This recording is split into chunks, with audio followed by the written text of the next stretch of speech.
teman-teman semua. Ayo, siapa yang di sini masih stres? Siapa yang di sini masih suka stres? Mau itu stres tugas, stres karena kuliah, stres karena kerja. Jangan sering-sering ya, guys. Jangan sering-sering ya, teman-teman. Ini makin stres. Nah, di sini saya Muhammad Yazi Al-Bukhari sebagai moderator serta pemateri dari kelompok 9 akan menyampaikan apa itu stres. Lebih tepatnya apa itu stres kerja dan bagaimana cara kita untuk menanggulanginya. Nah, selanjutnya akan dibahas oleh rekan saya, Kaila. Sedap.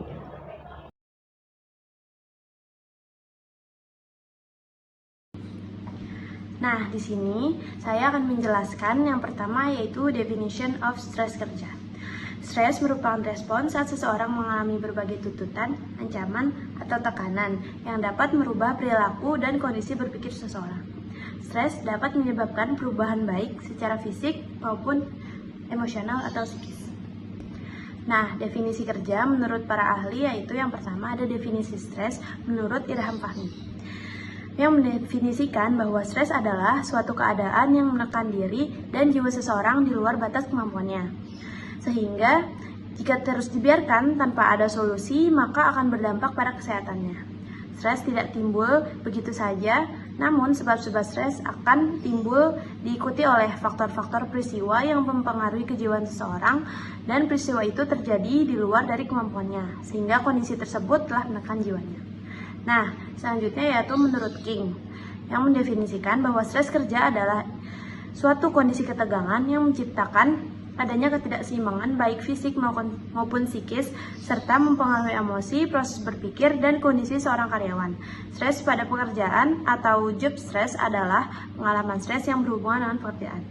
Selanjutnya yaitu faktor-faktor penyebab stres kerja.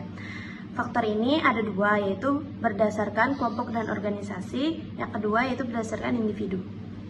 Nah, penyebab stres kerja berdasarkan kelompok dan organisasi itu yang pertama ada kurangnya kohesivitas antara anggota kelompok kerja.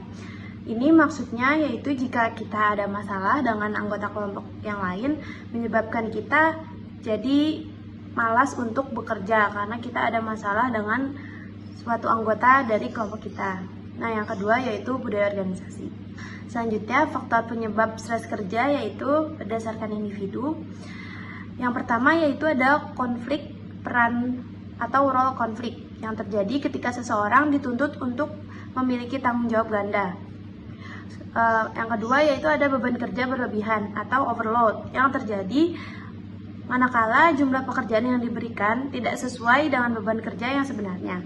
Yang ketiga yaitu ada kemenduaan peran atau role ambiguity terjadi ketika karyawan tidak memiliki kejelasan tentang tugas, tanggung jawab, atau peran terkait mereka di tempat kerja.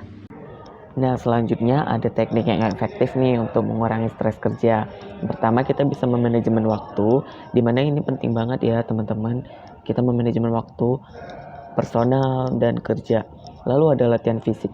Nah, buat yang suka olahraga nih, ini cocok banget sih kata gue.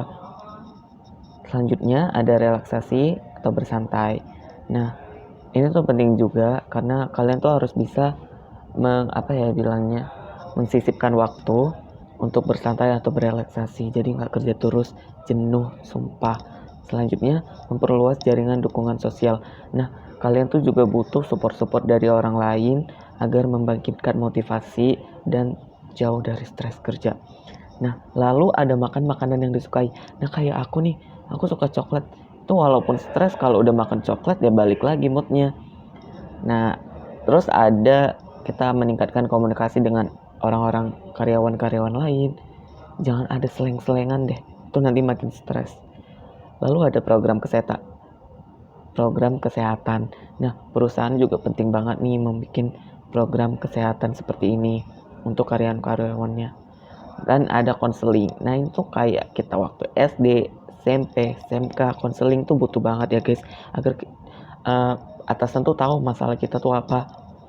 Dan yang terakhir ada employee well-being. Nah, employee well-being ini merupakan kesejahteraan karyawan-karyawannya. Banyak ya strategi-strategi perusahaan yang bisa dilakukan untuk kesejahteraan karyawannya. Next. Selanjutnya kita akan membahas tentang employee well-being atau kesejahteraan karyawan. Nah, kesejahteraan karyawan ini itu merupakan proses memahami kondisi karyawan dari berbagai perspektif, bisa dari kesehatan fisik, mental, serta lingkungan kerja, yang bakal berpengaruh terhadap kesehatan dan kebahagiaan karyawan secara keseluruhan. Menurut para ahli, yaitu menurut Hafuli dan Salafonia, kesejahteraan karyawan itu merupakan hak karyawan atas bagian keanggotaan mereka dalam organisasi, jadi berupa penghargaan yang tak langsung. Employee well-being ini juga bisa dikatakan sebagai keseimbangan antara upaya yang dilakukan karyawan dan kompensasi yang bakal mereka dapatkan. Lalu kita akan membahas tentang manfaat dari kesejahteraan karyawan, yaitu yang pertama ada peningkatan produktivitas. Peningkatan produktivitas ini bisa terjadi ketika pekerja dalam kondisi yang baik, mereka cenderung untuk bekerja secara optimal dan efektif dalam mencapai tujuan perusahaan. Ada sebuah riset dari Oxford yang mengatakan bahwa pekerja akan lebih produktif apabila mereka dalam keadaan senang atau sejahtera. Selanjutnya ada kesehatan mental yang lebih baik. Jika dalam suatu perusahaan dapat menjamin kesejahteraan karyawannya, hal itu juga akan menjamin bahwa kesehatan mental dari karyawannya akan baik. Selanjutnya ada loyalitas pekerja. Nah, loyalitas pekerja ini membuat pekerja akan merasa lebih betah dan berkarir dalam waktu yang lama di suatu perusahaan tersebut, yang dapat mengakibatkan tingkat turnover karyawan juga akan menurun dengan semakin banyak pekerja yang setia untuk bekerja di sebuah perusahaan. Dan yang terakhir ada branding perusahaan yang baik. Nah, para job seeker yang akan mencari pekerjaan akan menilai dan memperhatikan kesejahteraan karyawan di suatu perusahaan. Jadi hal ini dapat membantu perusahaan tetap tampil menarik dan tidak akan melewatkan kesempatan untuk mendapatkan talent terbaik di pasar. Selanjutnya kita akan membahas tentang tantangan dari employee well-being. Yang pertama itu ada ruang lingkup pekerjaan. Ruang lingkup pekerjaan yang dinamis merupakan salah satu tantangan dalam dunia kerja. Karena tidak setiap hari merupakan hari yang ideal. Bisa jadi banyak pekerjaan menumpuk akibat adanya pekerja yang sakit sehingga pekerjaan tersebut harus dibebankan oleh pekerja yang lain. Nah, solusi dari ruang lingkup pekerjaan yang seperti ini yaitu bisa dengan memberikan kompensasi yang proporsional yang akan membantu mengurangi rasa beban yang dirasakan oleh pekerja tersebut. Kedua ada budaya kerja. Jadi budaya kerja membantu pekerja untuk bekerja dalam harmoni dan tidak merasa asing dengan tempat kerjanya. Dan yang terakhir ada manajemen tim. Untuk menciptakan kinerja tim yang baik, atasan harus memiliki strategi dalam memastikan setiap keputusan yang diberikan secara adil dengan tujuan untuk memberikan kesempatan dan peluang yang sama antar pekerja. Nah, solusi dari manajemen tim ini bisa yaitu seorang atasan perlu dapat bersikap bijaksana dan objektif dalam mengatur timnya. Selanjutnya ada penerapan strategi untuk kesejahteraan karyawan nih. Yang pertama itu menyediakan fasilitas kesehatan dan kebugaran di tempat kerja. Nah, ini tuh memiliki beberapa fungsi penting untuk kesejahteraan karyawannya. Yang pertama, meningkatkan kesehatan fisik seperti fasilitas gym dan program olahraga rutin yang membantu karyawan menjaga kesehatan fisik.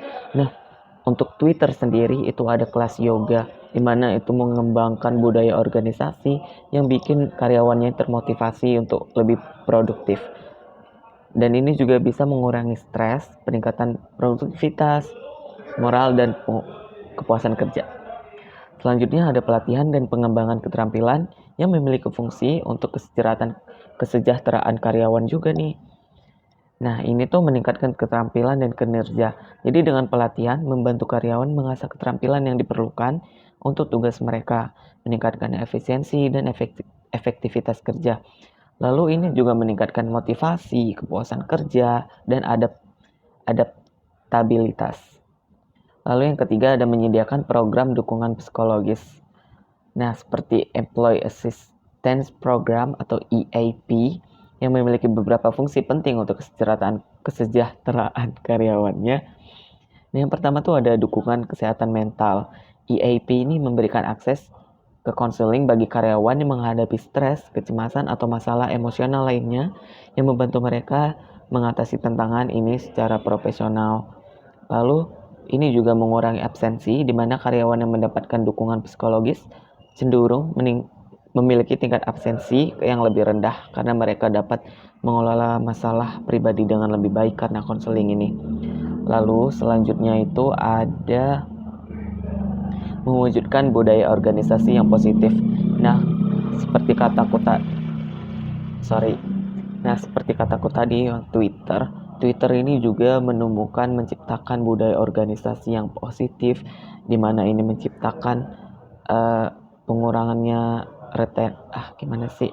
ini menciptakan retensi karyawan dan mengurangi turnover karyawan. Itu sangat penting banget untuk kesejahteraan karyawan.